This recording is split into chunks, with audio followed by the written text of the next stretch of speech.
Diolch ni fyddio. Diolch ni ti o Dduw am gyfle arall i ddod yma ger dy fron ac i ni yn gofyn am nerth o ddifri ac yn gofyn am tywalliad yr ysbryd glân ac y byddi di yn bendithio cyfan byddwn ni'n ei wneud yma heddi. Tyrd felly'n plith, ni'n gofyn hyn oll trwy enw ac heiddiant yn harglwydd Iesu Grist. Amen. Wnewch ni ddechrau trwy ganu'r emyn rhif 254, 254 o ysbryd sancteiddiola fan adla arna i lawr o'r cariad anchwiliadwy sy'n nghalon Iesu mawr. 254 gen i sefyll i'w chanu.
Croeso'n gwasanaeth ar ôl yr oedfa fe fydd na luniau ysgafn drws nesaf yn y neuadd. Fe fydd ein cwrdd-gweddi nesaf ni'n cael ei chynnal ar y 3 nos Iau, felly Chwefror y 19 am hanner awr 7. Fydd yn hoedfa nesaf pnawn Sul am hanner awr wedi 3. Wrth i ni gymryd y casgliad gan i ganu tra ar ein heistedd emyn rhif 106, ni fethod gweddi 2 erioed. 106.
Gyda ein darlleniad o'r Filipiaid yr ail benod.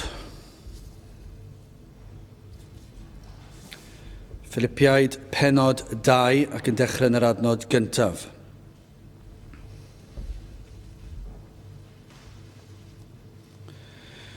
Od oes gan hynny ddim diddanwch yng Nghrist, od oes dim cysur cariad, od oes dim cymdeithas yr ysbryd, od oes dim ymysgaroedd a thosturiaethau, cyflawnwch fy llawenydd, fel y byddwch yn meddwl yr un peth a'r un cariad gennych yn gytun yn syniad yr un peth, nawn eler dim trwy gynnen neu wag o goniant, eithir mewn gostyngeidrwydd gan dybiad eich gilydd yn well na chwi eich hunain, nac edrychwch bob un ar yr eiddoch eich hunain, eithir pob un ar yr eiddo eraill hefyd.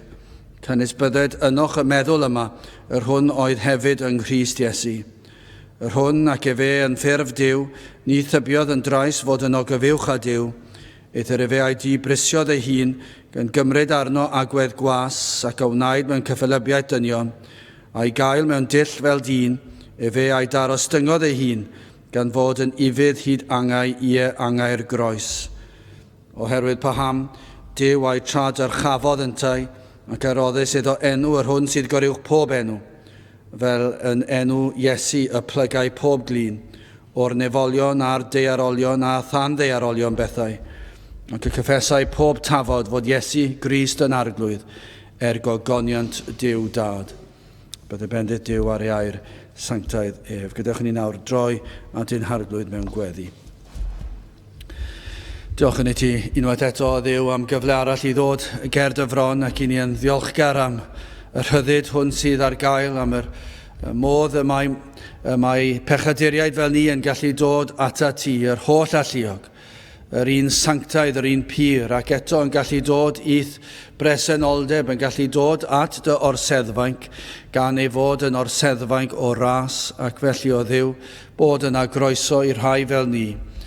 O Dduw, yr rhai sydd wedi crwydro cymaint, yr rhai sydd yn daded i lawr yn ddyddiol, yr rhai wedi derbyn yr holl fendithion o'th law di, ac eto Dduw yn dy adael di lawr mor aml, ac eto yma yna groeso i rai fel ni, gan ein bod wedi'n gorchuddio'n llwyr a chyfiawnder a pherffeithrwydd yr arglwydd Iesu Grist. Ac felly o Dduw i ni yn dod at y ti fel dy blant, fel rhai sydd wedi golchi yng ngwaed yr arglwydd Iesu Grist, ac yn dod atat yn dy alw di yn dad, ac yn galw ar yr un sydd wedi addo gofalu amdano ni ac arwain ein llwybrau ni'r holl ffordd i'r nefoedd ei hun. Byddi di yn ein harwain ni tan bydd ein ffydd yn diflannu ac yn troi yn olwg, ac y byddwn ni yn cael treulio gweddill tragwyddoldeb yn dy gwmniaeth di. Ac o Dduw, i ni yn gofyn i ti heddiw yma, i'n helpu ni fod yn rai sydd yn llygaid ar ddiwedd y daith. O Dduw, mor aml yma ein llygaid ar pethau y ddeiar yma, ac i ni yn cael ein tynnu i lawr a ein hamser yn cael ei llenwi gymaint gyda pethau y byd yma. Ac i ni yn gofyn i ti o Dduw, yng nghanol prysurdeb bywyd, yn gofyn i ti'n cadw ni rhag esgusodi'n hunan, rhag tynnu'n golygon oddi arna ti. I ni yn gofyn o Dduw am y nerth o ddifri i gadw'n golwg arna ti yng nghanol y prysurdeb. Ac yng nghanol trealon bywyd o Dduw, na fyddwn ni'n tynnu'n golwg oddi arna ti, ond y byddwn ni'n gweld fod pob dim yn dod o'th law di, a dy fod ti yn arwain ein llwybrau ni. Felly o Dduw, helpa ni fod yr hyn dylsyn ni fod. I ni yn gofyn i ti'n harwain ni yn ystod yr dyddiau yma sydd o'n blaenau ni. Helpa ni fyw i dy ogoneddu di ym mhob peth yn y ffordd i ni yn byw ac yn ymateb, yn siarad, yn meddwl, pob dim o Dduw. Helpa ni fod yn debycach i'r arglwydd Iesu Grist ei hun. I ni felly yn cyflwyno'n hoedfa i ti, ni'n cyflwyno'n gwlad i ti ar y sabodd hon. I ni yn gweddio Dduw. Mae ychydig yw'r llefydd lle mae dy air di yn cael ei ffregethu, ac ychydig yw'r llefydd hynny o Dduw lle mae dy air yn cael ei ffregethu yn ffyddlon. A pryn yw dy blant di bellach yn ein gwlad ni. Nifer fach iawn yw yr rhai sydd wedi profi o faddeuant pechodau a gras o ddifri. Ac yn gofyn o Dduw ar i ti i fod yn fendith i'th blant yn ystod y dyddiau tywyll yma, ac i ti fod yn galondyd iddynt hefyd. I ni yn gofyn am ryw galondyd yma, i ni yn gofyn i ni cael gweld y law di ar waith yn ein plith ni. Madde ni am ein anghrediniaeth, Maddau ni efallai yn dod, ein bod yn gallu dod a ddim yn disgwyl rhyw lawer o Dduw i ni yn gweddio ar ei ti'n helpu ni i ddisgwyl pethau mawr ohono ti ac yn dymuno mwy na dim byd arall o Dduw. Mae ti fydd yn cael y mawl a'r clod. Felly ni yn gofyn i ti fod yn bresennol yma nawr. Diogela a bendithiau'n hamser. I ni'n gofyn hyn oll felly trwy enw ac heiddiant ein harglwydd Iesu Grist. Amen.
Dych ni ganu emyn rhif 212 ac hefyd 213. 212 o fy Iesu bendigedig unig gwmni fenaid gwan. 212 ac hefyd 213 gwn i sefyll i'w chanu.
Bydd ein testyn o'r ail benod o Filipiaid ac adnod 11. Filipiaid penod 2, adnod 11. Ac y cyffesau pob tafod fod Iesu Grist yn arglwydd gogoniant Duw Dad. Nawr, rhai wythnosau yn ôl, roeddwn ni wedi cyfeirio at y ffaith sut mae Satan yn dallu y pobl ac yn twyllo i feddwl bod y da yn ddrwg a bod y drwg yn dda. Dwi'n credu nath Mr Howell Roberts cyfeirio at hyn Sul diwetha yn un o'i bregethau fe hefyd. Sut y mae cymdeithas yn dehongli pethau yn rhyfedd iawn.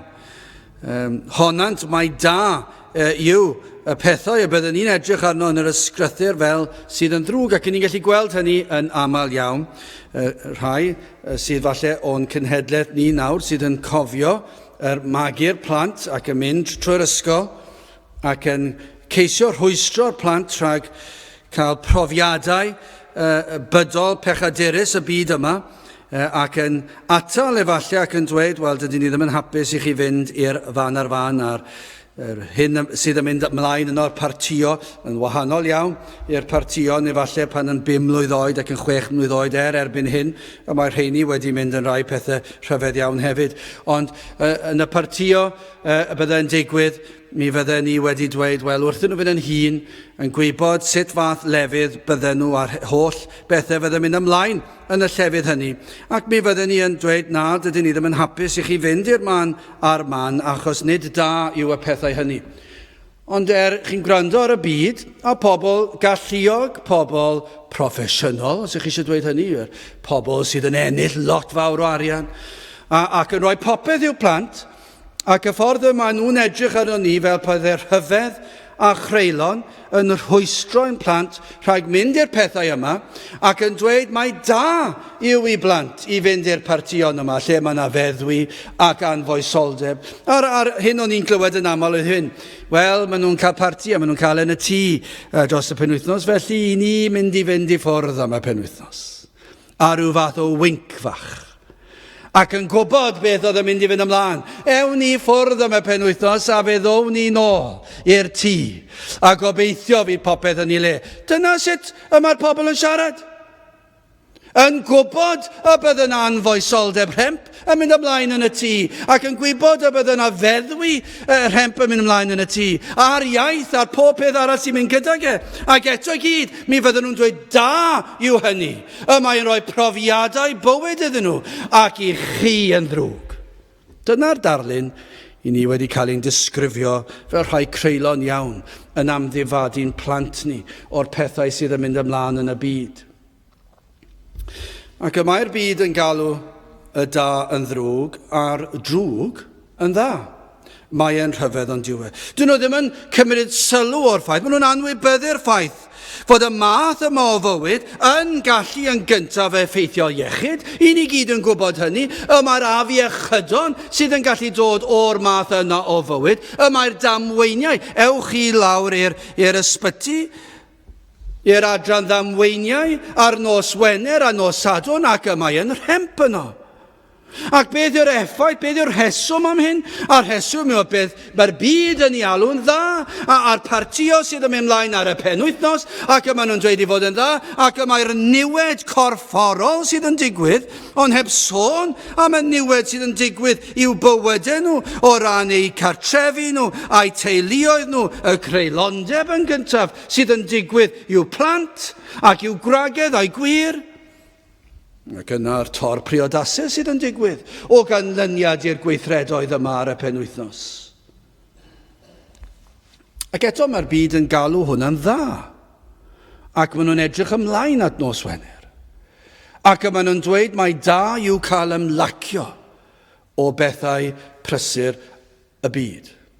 Ond i ni yn ddrwg yn ôl pob sôn. Mae dilyn llwybrau yr ysgrythyr yn beth drwg.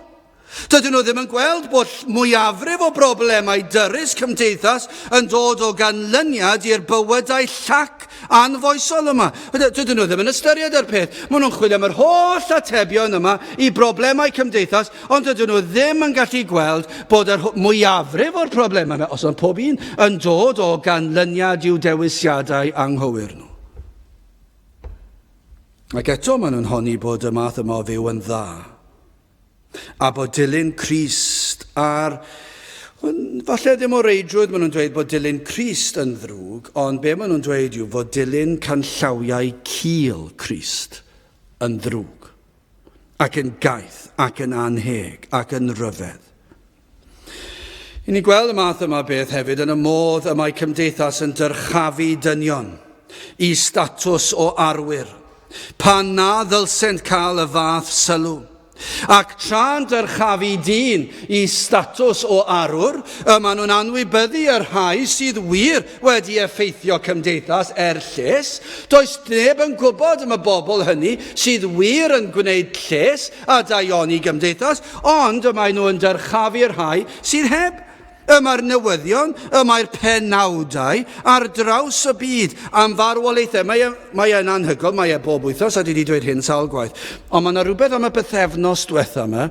Mae yna rhyw actor neu cantor neu rhywbeth felly enwog wedi marw. Mae yna tua 4 neu 5 o rai enwog iawn yn ôl pob sôn, bod fi'n gwybod am hanner o'n nhw. Ond yn ôl pob sôn, ac i ni'n clywed y newyddion i gyd am farwolaeth yr un cantor neu'r actor neu beth bynnag, ac maen nhw'n dweud yr holl ffys am yr un person yma, a be maen nhw wedi wneud? Maen nhw wedi canu caneuon, llawer ohonyn nhw'n llawn o anfoesoldeb, ac wedi dilyn llwybrau o anfoesoldeb, rhai ohonyn nhw siwr o fod. A be maen nhw wedi gwneud? Maen nhw wedi dod ar ryw diwn bach nes i rai pobl, os ych chi'n gallu galw yn nes, neu maen nhw wedi actio mewn rhyw ffilm bach, a falle bod y ffilm yn ddigon nes yn un, falle ddim, dwi ddim yn gwybod.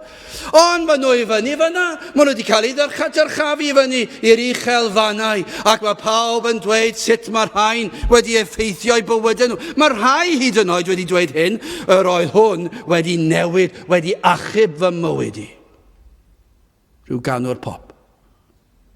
Na dydyn ni ddim eisiau fod yn amharchus, ac i chi hefyd yn gallu deall ar y cyfryngau gan bod nhw wedi gwthio'r rhain i'r uchelfannau y bod nhw'n cyhoeddi marwolaeth. Neb yn cwestiynu cyhoeddi marwolaeth y bobl yma, ond i ni yn dyrchafu pobl i ryw statws anhygol.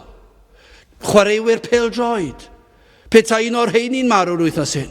Mi fydden ni'n cael wythnos gyfan, arwr mawr wedi bod yn siampl wych i'r plant yr oes yma. Mae'n wedi dysgu ni sut i gicio'r bêl, sut i droelli'r bêl yn yr awyr. Ond i bai am hwn, fysa plant bach ddim yn gwybod sut i gicio'r bêl rownd cornel.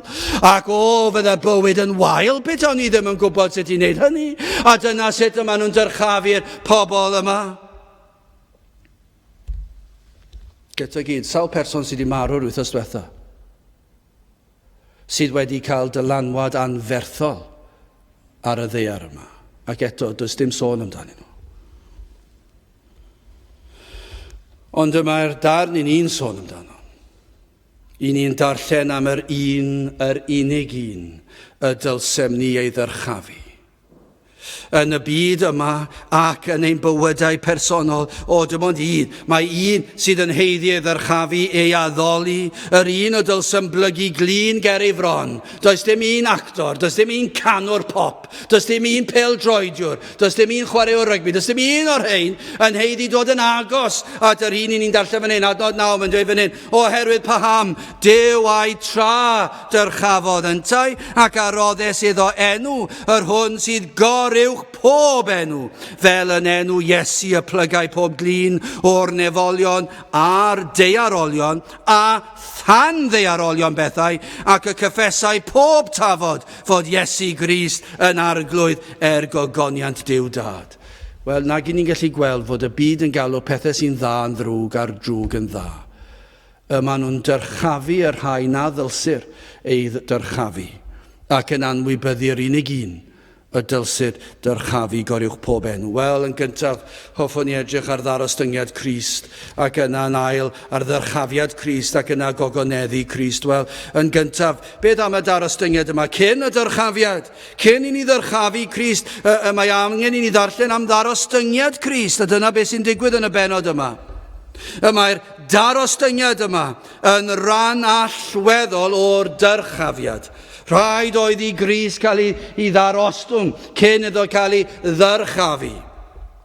Ac i ddeall rhywfaint o'r dyrchafu, rhaid deall y darostwng yma. Adnod 6, i ni'n gallu deall yr hyn sydd yn rhoi y cyd-destun i ni. Yr hwn, ac fe yn ffurf Duw, ni thybiodd yn drais fod yn ogofiwch a Duw, eithir fe a'i di brisiodd ei hun, gan gymryd arno agwedd gwas, ac a wnaed mewn cyffelybiaeth dynion, a'i gael mewn dull fel dyn, fe a'i darostyngodd ei hun, gan fod yn ifydd hyd angau'r groes. Nawr hwn yw'r darostyngiad. Hwn oedd mab Duw. Roedd Crist ei hun yn Dduw, yn un o'r drindod y tad a'r mab a'r ysbryd glân. Ac i ni'n darllen yn y 6 adnod, yr hwn ac fe yn ffurf Duw, ni thybiodd yn drais fod yn ogyfiwch a Duw, mae'r Iesu yn Dduw. Ac eto i ni'n deall iddo adael ei gatref yn y nef. Nath e ddarostwng ei hun i adael y nef ac i ddod lawr i'r ddaear, i drigo ymhlith dynion, ymhlith pechaduriaid, ymhlith yr rhai a fydde yn greulon iddo, rhai fydde ni gysau, rhai fydde yn anweddus yn ei iaith ac yn ei gweithredoedd. Ac fe drigo fe nath e dreulio amser yn ei plith, nath e lawr at rai fel ni, fe ddath i le bydde yn ei wrthod. Ni'n gwybod, gafodd ei wrthod yn do. Dyna i chi ran o'i ddarostyngiad i ar Iesu bodloni ddod i'r ddaear, y byddai yn ei wrthod, ond chi'n gwybod beth, roedd na brawf am ei wrthodiad cyn iddo gael ei eni hyd yn oed. Ond ydy hwnna wir? I ni'n gwybod hynny. O'r dechrau, fe gafodd yr Iesu ei wrthod gan ei bobl ei hun. Fe nath cymdeithas gwrthod yr Iesu. Gwrthododd cymaint ei air cyn ei ddyfodiad. Edrychodd yr Iddewon am un gwahanol. Roedd yr Iddewon yn bobl arbennig, bobl dewisiedig Duw, ond be ddigwyddodd iddyn nhw? Fe droio nhw i golygon oddi ar ei Duw, ac fe nathon nhw droi at y cnawd, ac fe nathon nhw edrych am un gwahanol. Mi roedden nhw'n chwilio am yr un oedd wedi cael ei addo gan Duw y Tad, yr un oedd yn mynd i achub y bobl, ond fe nathon nhw anghofio, fe nathon nhw falle'n fwriadol anghofio. Roedden nhw eisiau rhywbeth cnawdol, rhywbeth oedd yn mynd i helpu nhw i fynd o nerth i nerth yn genedlaethol. Ac yr holl proffwydoliaethau, yr holl ddisgrifiadau manwl, fe wrthodant chwilio am yr un y sonir amdano, gwneithant ei Meseia ei hun, fe greuant Meseia o'i dychymyg ei hunan, fe edrychon nhw am un gwbl wahanol i'r hyn a ddawyd gan y Tad. Dyna i chi wrthodiad, dyna i chi ddarostyngiad fod yr Iesu yn fodlon dod o'r nef i'w bobl ei hun yn gwybod yr oedden nhw'n ei wrthod cyn iddo ddod, ac wedi iddo fe ddod yn sicr fe wrthodon nhw fe. Ac yma'r Iddewon dal yn ei wrthod ynghyd â gweddill y byd, ond ydy'r Iddewon yn ei wrthod A gofynnwch iddyn nhw, ewch lan at Iddew a gofynnwch iddyn nhw i esbonio'r Testament Newydd a'r Hen Testament, a does dim syniad gan yr Iddew cyffredin, a falle bod na tipyn bach yn anheg arnyn nhw, falle mae fel mynd lan at rhywun sydd yn honni bod nhw'n Gristion ac eto beth yn mynd i gapel ac yn gofyn i nhw i esbonio rhywbeth. Ond o rai dwi wedi, o'n i wedi siarad ei hun a gofyn, ewch i siarad gyda rabbi, ewch i siarad y fe, fydd e'n deall pethau fel yna, ac o'n i'n dweud, ydych chi'n gwybod am yr Iesu y Testament Newydd? Ond sa'n ni'n gwybod dim byd am pethau fel yna. Bydd fe ddiddorol gwybod, os dewch chi ar draws a gofyn iddyn nhw, sut ych chi'n esbonio'r proffwydoliaeth yma o'r Hen Testament? A'r weithred yma yn y Testament Newydd, yr Iesu yn cyflawni'r proffwydoliaeth. Sut ych chi'n gallu dod ar ddoi ynghyd? Bydd ddiddorol gwybod be fydd ei hateb nhw. Maen nhw dal yn ei wrthod Maen nhw'n chwilio am rhywbeth cnawdol, fel mae'r byd yn chwilio am rhywbeth arall. Dyn nhw ddim yn derbyn yr Iesu, maen nhw'n ei wrthod Ond hyn I gyd, fe nath Iesu Grist ar ostwng ei hun a thrigo yn ifydd ymhlith dynion, ymhlith ei elynion, a'r cyfan ein mwyn ni, fe ddaeth mwyn darparu ffordd iachawdwriaeth. Dyma adnod 7, eithir fe a'i dibrysiodd ei hun gan gymryd arno agwedd gwas ac a wnaed mewn cyffelybiaeth dynion. Wel, os fiodd na ddarostyngiad, yna dyna yw e. Yr agosau ni'n clywed am ddarostyngiad, pêl-droedwyr a cantorion pop a actorion yw, falle bydden nhw'n cyfeirio, wel, pan roedden nhw'n fach, roedden nhw'n dlawd, ac roedden nhw wedi goffod gweithio'n galed I fod yn enwog, a dyna fe. Ac nawr maen nhw'n filiwnydd neu rhywbeth ar ôl yr holl arian maen nhw'n cael o'r teledu, ac maen nhw'n edrych nôl mae traed nhw ar y ddaear, achos maen nhw'n cofio sut rai oedden nhw pan o'n nhw'n fach, o'n nhw'n dlawd. Dyna'r lefel I ni'n sôn amdano, ni'n sôn am y lefel yma. I Dduw ei hun, I fab Duw adael y nefoedd, ac i'r un perffaith yr holl alluo, creawdwr y byd, I ddibrisio ei hun a chymryd agwedd gwas, a'i wneud mewn cyffelybiaeth a dynion, a'i gael mewn dull fel dyn, a'i darostyngodd ei hun gan fod, nid yn unig yn ddyn anifydd, hyd angau, angau'r groes. Dyna I chi darostyngiad yn fwy wrth feddwl am yr hyn y dioddefodd I ni'n gweld y darostyngiad yma, y dioddef a athau trwyddo. Nid yn unig y gwawd a'r dirmig y gwrthodiad ohono o ran ei berson, ei ddysgeidiaeth, ei wirthiau, ond iddo ddod mwyn marw. Nid yn unig iddo adael y nef I fyw, ond nath adael y nef I fyw ac I farw. Ein mwyn ni, gan fod yn ifydd hyd angau, angau'r groes. Chi'n bod yr holl broffwydolaethau, yr holl wirthiau, yr holl ddysgeidiaeth gan yr Iesu, yn arwain at yr eiliad hon y disgrifir yma, at y groes. Y creawdwr yn cael ei groeshoelio gan y creaduriaid, gallech chi ddweud. Yr un a gynlluniodd y byd rhyfeddol hon, yr un a gynlluniodd y bydysawd, yr un a ddath a dangos y fath o styri a threigared tuag at rai mewn cymaint o angen, hwn yn cael ei ladd ar y groes. Yr holl boeri, dyna chi ddarostyngiad. Yr holl boeri, y taflu peth eto, y gwawdio, yr hoelion yn cael ei dyrnu i'w ddwylo, y goron o ddrain yn cael ei wasgu i'w ben. Ond yn fwy na hyn, I fyddhaodd, daeth yn wirfoddol, fe roddodd ei hun yn brydwerth drosom ni. Yno ar y groes, fe dalodd y pris am ein rhyddid ni. Roedd na bwrpas i'r groes.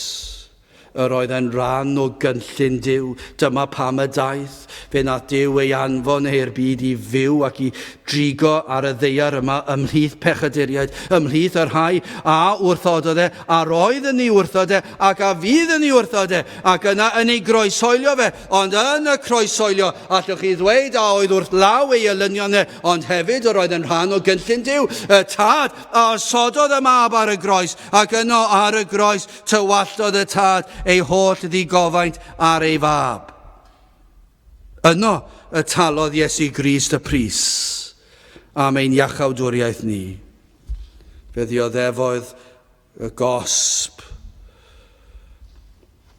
yn ein lle ni, cymerodd y cyfan, yno llifodd ei waed, fel y gallom ni gael golchiad llwyr o frynt ni ein pechod ni. Dyna chi ddioddef, dyna chi ddarostyngiad, dyna chi gariad, ei fod yn barod dioddef hyn ein mwyn ni. Dyna chi parodrwydd I ddarostwng eich hun, I ddioddau'r cymaint. Nid yn unig y corfforol, a'r meddyliol, a'r ysbrydol, nid yn unig y gwrthodiad, nid yn unig y gwawd, ond yna'r gosb, a'r tad yn troi cefn arno. Ac fe ddioddefodd cymaint, dim syndod ni newydd gan I dyma gariad, fel y moroedd tosturiaethau fel y llu, tywysog bywyd pyr yn marw, I brynu'n bywyd ni. Pwy all beidio a chofio amdano? Pwy all beidio a threithi ei glod? Dyma gariad nad a'n angof, trafo nefoedd wen yn bod. Wel, bron iawn allech chi ddweud, pwy all beidio a chofio amdano? Wel, allech chi ddweud, mae Cymru wedi. Bron yn llwyr. Mae'r newyddiadurwyr wedi. Yma nhw'n cofio am bobl eraill. sydd ddim wedi gwneud rhyw lawer, ac os unrhyw beth wedi hybu anfoesoldeb, ac eto dyma i chi tywysog bywyd pyr yn marw, marw i brynu'n bywyd ni. Pwy all beidio chofio amdano? Pwy all beidio a threithiau glod? Dyma gariad nad anango trafo nefoedd wen yn bod. Wel, dyna i chi ddarostyngiad. Wel, gadewch i ni symud ymlaen at ddyrchafiad Crist. Mae'r adnodau nesaf, adnod 9 ymlaen yn disgrifio'r dyrchafiad oherwydd paham, ac ar sail yr hyn sydd wedi digwydd, ar sail y darostyngiad oherwydd paham, Duw a'i tradyrchafodd yntai. Ac aroddes iddo enw, yr hwn sydd goruwch pob enw, fel yn enw Iesu y plygau pob glin, o'r nefolion a'r dearolion, a thanddearolion bethau, ac y cyffesau pob tafod, fod Iesu Grist yn arglwydd gogoniant Duw Dad. Chi'n modd wedi'r fath arostyngiad, y dyrchafodd y tad ei fab. Uwch nag unrhyw un arall. I ni'n mynd i ganu mewn munud emyn William Williams Pantycelyn i daflamau. Ond dyma i chi rhan o'r emyn, os edrych wnaf i'r dwyrain draw, os edrych wnaf i'r de, ymhlith a fi neu yntau ddaw, does debyg iddo fe. Dyma beth ni'n sôn amdano, does debyg iddo fe, does neb yn dod yn agos iddo. Fe ddyrchafodd y tad y mab. Wedi'r fath dioddef, y fath darostyngiad, fe ddyrchafwyd i'r uchelfannau, atgyfodwyd yn fuddugoliaethus ar y trydydd dydd. Fel y proffwydwyd, croncrodd Satan, fe goncrodd bedd a phechod. Dyna chi ddyrchafiad. Yr Iesu yn cael ei ddyrchafu ar ôl ei barodrwydd i gael ei ddarostwng. Rhufeiniad 8 adnod 34. Pwy yw'r hwn sydd yn damnio? Crist yw'r hwn a fi farw. Ie yn hytrach, yr hwn a gyfodwyd hefyd. Yr hwn hefyd sydd ar ddeheulaw Duw. Yr hwn hefyd sydd yn erbyn trosom ni. Nid yn unig iddo atgyfodi yn fuddugoliaethus. Be esgynodd i'r nef, dyna chi ddyrchafiad. Esgyn a wnaeth i entrych nef i eiriol dros y gwan. Mae'n pledio, mae'n eiriol dros ei blant yn y nef. Dywed Paul wrth yr Effesiaid yn y bennod gyntaf, adnod 20, yr hon a weithredodd e fe yng Nghrist, pan ei cyfododd efo feirw, ac ei gosododd i eistedd ar ei ddeheulaw ei hun yn y nefolion leoedd. Meddyliwch nawr yr hyn yr oedd yr Iesu wedi gadael, yn gadael y nefoedd i ddod i'r ddeiar, ac yna i fyw ymhlith pobl, a fyddai yn gas, a fyddai yn greulon, a fyddai yn dreisgar, a fyddai yn hirllig, a fyddai yn poeri, a fyddai yn ei daro, a fyddai yn ei wawdio, ac yn ei groesoelio, ac yr oedd yn fodlon trigo ymhlith rheini. Ond yna wedi iddo fynd i'r groes drostynt. Beth nath y tad, fe dyrchafodd. Fe ddyrchafodd e'r uchelfannau. Ac ei gosododd i eistedd ar ddeheulaw ei hun yn y nefolion leoedd. Ar y funud yma ble mae e? Mae ar ddeheulaw y tad. Nawr, yn edrych ar yr oedfa hon.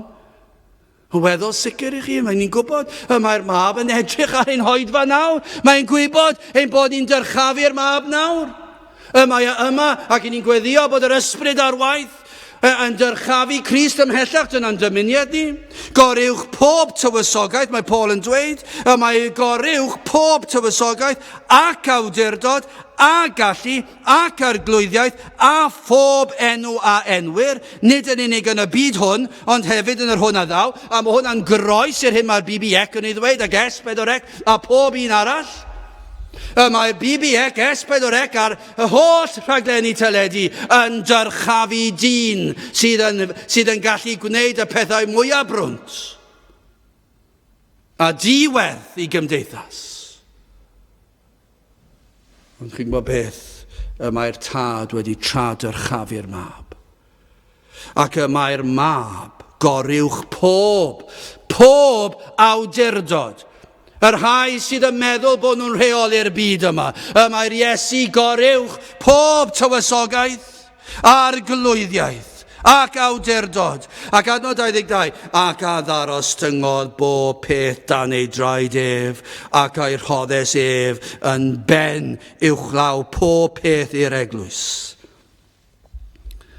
Y mae Iesu Grist goruwch pob un, pob arweinydd, pob brenin, pob awdurdod, ef yw brenin y brenhinoedd, ef sydd ar nerth y gallu i deyrnasu, y mae pob peth yn ei ddwylo ef, y mae pob digwyddiad yn ei ddwylo ef, y mae pob sefyllfa, ym mhob twll a chornel o'r byd, hyd yn oed yn bellach na'r byd, yn y bydysawd, lle mae'r peiriannau yma'n gallu mynd o gwmpas y ddeiar, ac maen nhw'n meddwl dyna glyfar i nhw'n anfon dynion i'r lleiad ac i'r gofod. Y mae Iesu gorewch y lleiad, y mae gorewch y gofod, y mae y tu hwnt i'r cyfan, y mae'r cyfan yn ei ddwylo fe, y mae e'n gwybod pob un seren sydd yn y bydysawd, y mae e'n rheoli'r cyfan, y mae pob peth yn ei ddwylo ef, ond yn arbennig felly, y mae e'n teyrnasu ei bobl, ei blant, ef yw ein brenin ni, ef sydd yn rheoli, ac yn arwain,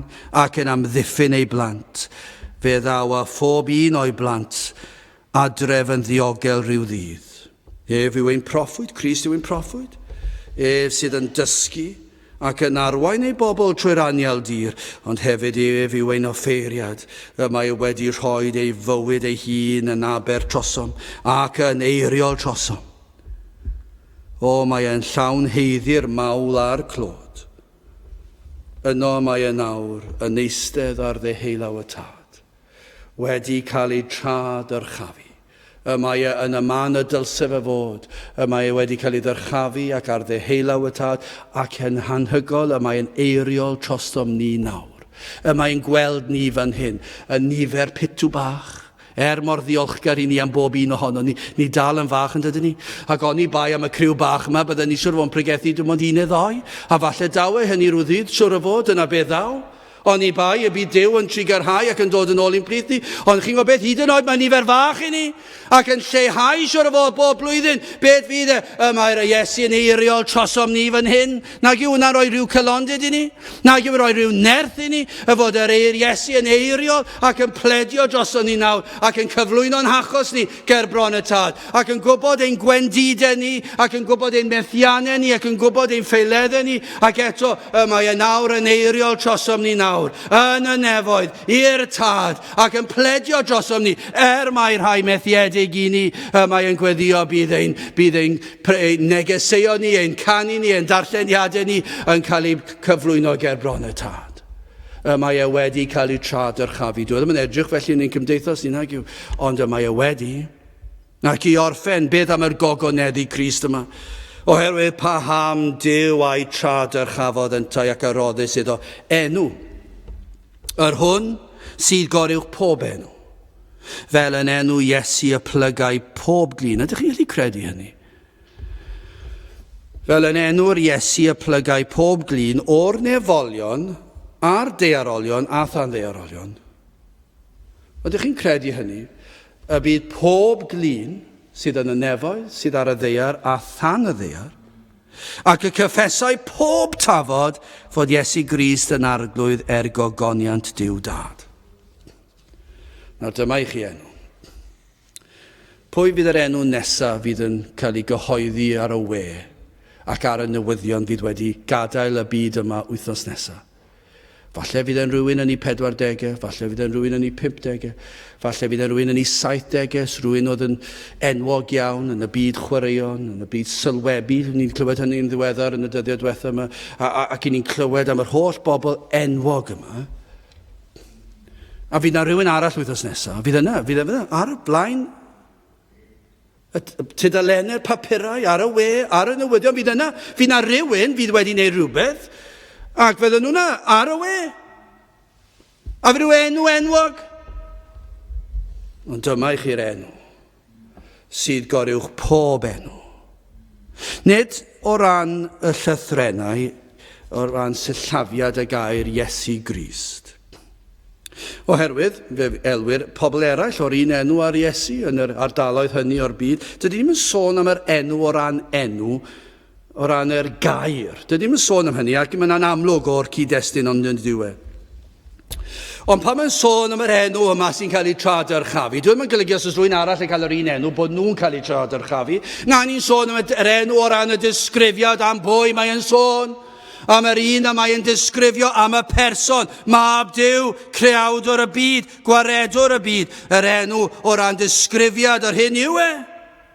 Ar hyn a wnaeth, Matthew 1:21, a hi a esgor ar fab, a thi a elwi enw ef Iesu, o blegyd, fe a wared ei bobl oddi wrth eu pechodau. Dyna pam mae'r enw yma goriwch pob enw arall.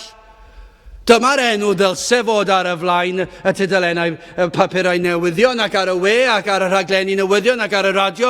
Dyma'r enw dylse nhw fod yn sôn amdano. Fe ddylse fe fod yna drwyddi draw yn sôn am yr enw sy'n goriwch pob enw yr arglwydd Iesu Grist. Mae'n adnod arall sy'n sôn am pwysigrwydd ei enw, Actau 4:21. Ac nid oes iachawdwriaeth y neb arall, canis nid oes enw arall dan y nef wedi ei roddi ymhlith dynion trwy'r hwn mae'n rhaid i ni fod yn gadwedig. Does dim un enw arall lle mae'n rhaid i chi fod yn gadwedig trwy'r enw yma. Dyna i chi enw, yr un a anfonwyd, yr un a eneinwyd gan Dduw i ddod ag achub pechaduriaid. Dyma enw, nawr nad yw pobl yn plygu glin ger ei fron.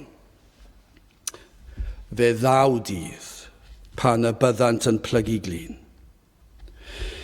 Fe fydd pob un yn plygu ger ei fron ac yn cydnabod ei arglwyddiaeth a'i sofraniaeth nawr y maen nhw'n gwrthod plygu glin.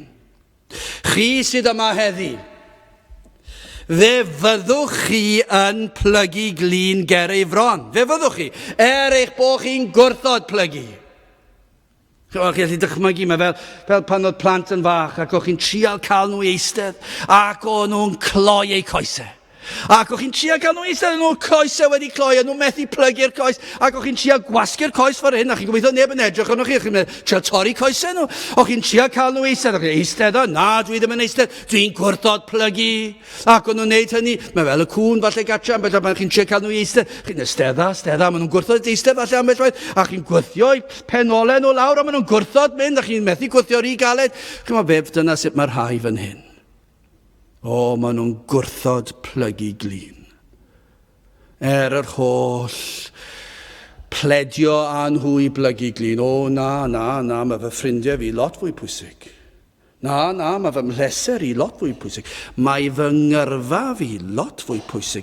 Mae'n rhaid i fi cael yr yrfa orau. Mae'n rhaid i fi cael y swydd orau. Ac mwyn cael y swydd orau, mae rhaid fi weithio'r oriau. A mae rhaid fi roi oriau iddo fe. Mae rhaid fi ymlacio ar y sil. Mae rhaid fi ymlacio yn ystod yr wythnos. Doi ddim i'r cyfarfodydd wythnos. Achos mae rhaid fi ymlacio. A maen nhw'n gwrthod plygu glin. Maen nhw'n gwrthod ildio i'r Iesu. Maen nhw'n gwrthod a gwrthod. Maen nhw'n dod i'r oedfa pregethu. A maen nhw'n gwrando ar y pregethwr. A maen nhw'n gwrthod gwrando. Maen nhw fel beth nhw'n rhoi clustia. Mae'r pregethwr yn gallu gweld. Mae'r pregethwr yn gwybod pan mae pobl yn gwrthod. Mae'n gallu gweld ar wynebau pobl. Mae yna galedwch yn dod. Mae'r llaw i fyny yn dweud, dwi ddim yn gwrando yn y ti. I ti'n hyn a'r llall. Ac felly maen nhw'n gwrthod gwrando. Dyna be mae'r byd fel. Mae yna gwrthodiad i blygu glin. Ond ga i ddweud hyn wrthoch chi, fe fyddwch chi yn plygu glin. Ond y tristwch yw hyn.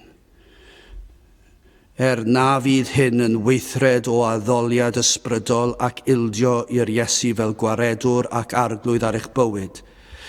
Ni fyddwch chi'n plygu glin iddo fe mewn addoliad, ond fe fyddwch chi yn plygu glin. Oherwydd pan ddaw yr Iesu yn ôl yr ail dro. Fe fydd yna blygu glin, fi ddim dewis dy chi, fe fyddwch chi yn mynd lawr ar eich gliniau. A fe fyddwch chi yn cydnabod mai hwn yw mab Duw. Fi ddim cwestiwn. Pan y gwelir yn dod ar y cymylau, pan y gwelir yn dod nôl yr ail dro. Ac fe fyddwch chi'n gwybod hwn yw'r Iesu. Hwn yw'r un fe nes i wrthod sil ar ôl sil ar ôl sil. Hwn yw'r un y dewisais i fynd gyda ffrindiau yn ei lefe. Ac fe welwch chi fe'n dod ac fe fyddwch chi'n plygu glin. Ni fyddwch chi yn ei addoli fe. Ond fe fyddwch chi yn cydnabod mai hwn yw'r Iesu.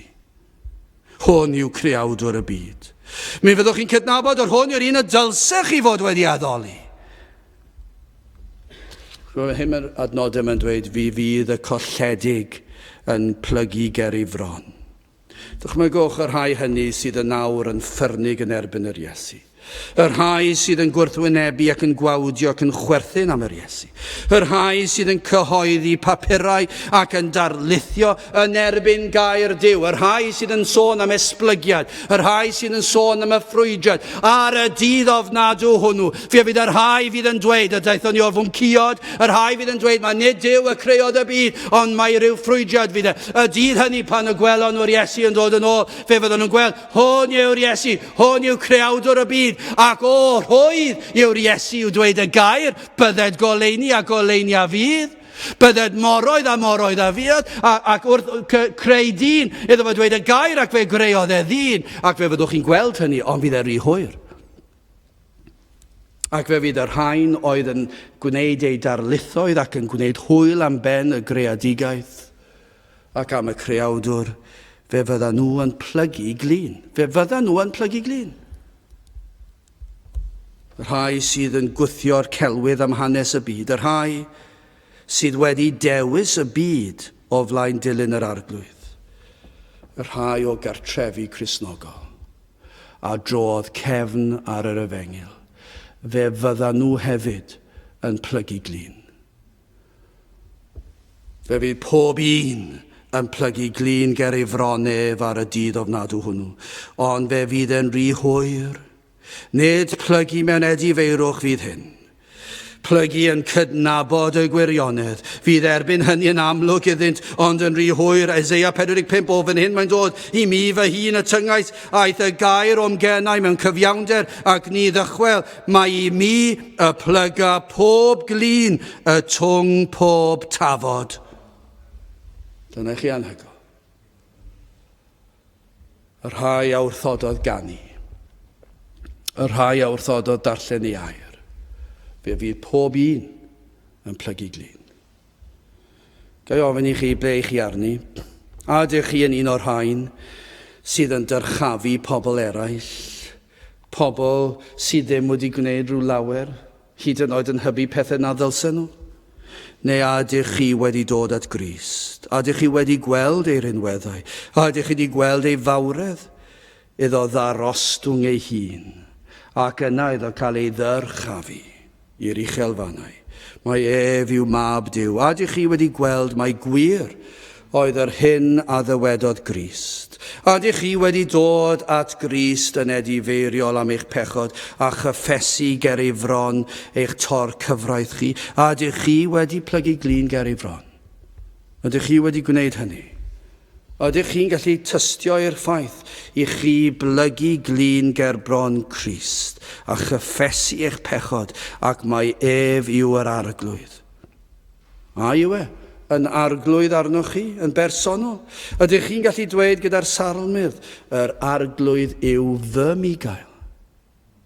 Yr arglwydd yw fy migael? Y mae yn fugael arno fi. Ydych chi'n gallu tystio i'r ffaith? Ydych chi wedi bod at y groes? Ydych chi wedi derbyn y golchiad sydd yn ngwaed yr Iesu, a'r maddeuant sydd i'w gael yn yr arglwydd Iesu Grist? Oherwydd paham, Duw a'i tradyrchafodd yntau ac arroddes iddo enw yr hwn sydd goruwch pob enw. Fel yn enw Iesu y plygau pob glin o'r nefolion a'r dearolion, a mae hwn yn anhygoel, a than ddearolion. Fe fydda nhw hefyd, y rhai drwg, yr ysbrydion drwg, yr rhai colledig, fe fydd y cyfan yn cyffesu ac y cyffesau pob tafod fod Iesu Grist yn arglwydd er gogoniant Duw Dad. Ein gweddi yw y byddwch chi, cyn ei fod yn rhy hwyr, yn cyffesu fod yr Iesu yn arglwydd arnoch chi, a'i fod yn waredwr ac wedi'ch golchi chi'n lan. Gadewch i ni weddio. O Dduw, i ni yn diolch i ti am ffordd iachawdwriaeth, i ni yn diolch am ddarostyngiad yr arglwydd Iesu Grist, ac yna am ei ddyrchafiad, iddo cael ei ddyrchafu goruwch pob enw arall, a'i fod nawr yn eistedd ar ddeheulaw y tad, ac yn eiriol trosom ni. Ac felly o Dduw, i ni yn gofyn i ti barhau fod gyda ni, i ni deimlo ac fod yn ymwybodol o'ch bresenoldeb yma wrth i ni ganu, wrth i ni ymadael ac wrth i ni dreulio gweddill dy ddydd yma yn gwrando ar dair. I ni yn gweddio ar ei ti fod yma ac yn gogoneddu dy enw dy hun yn ein plydd. Tyr felly ni'n gofyn hyn oll trwy enw ac heiddiad ein harglwydd Iesu Grist. Amen. Wel, gadewch ni orffen ein gwasanaeth drwy ganu'r emyn rhif 103. Mi dafla maich oddi ar fy ngwar wrth deimlo dwy foloes. 103 gan ni sefyll i'w chanu.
A nawr byddai di ras ein harglwydd Iesu Grist, a chariad Duw, a chymdeithas yr ysbryd glân, fod gyda chwi all hyd byth.